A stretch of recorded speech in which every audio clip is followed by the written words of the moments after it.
সেদিন রাতে আমি একা ফ্রি ফায়ার খেলছিলাম। হঠাৎ লবিতে একটা ফ্রেন্ড রিকোয়েস্ট আসলো। আইডিটার নাম দেখে চিনতে পারলাম না, ভাবলাম হয়তো কোনো র্যান্ডম প্লেয়ার, তাই অ্যাকসেপ্ট করে দিলাম। ম্যাচে ঢোকার পর লোকটা মাইকে বলল, তুই আমাকে চিনিস না তাই না? আমি বললাম, না ভাই। লোকটা হেসে বলল, চিনার কথাও না, কারণ আমাদের শেষ কথা হয়েছিল 3 বছর আগে। আমি অবাক হয়ে গেলাম।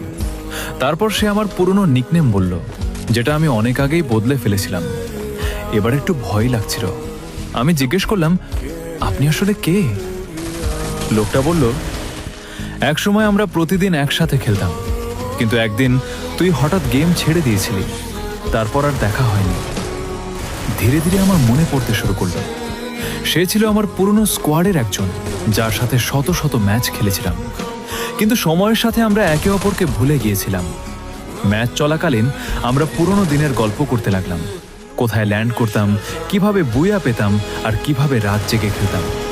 মনে হচ্ছিল যেন কয়েক বছর আগের সময়টা আবার ফিরে এসেছে।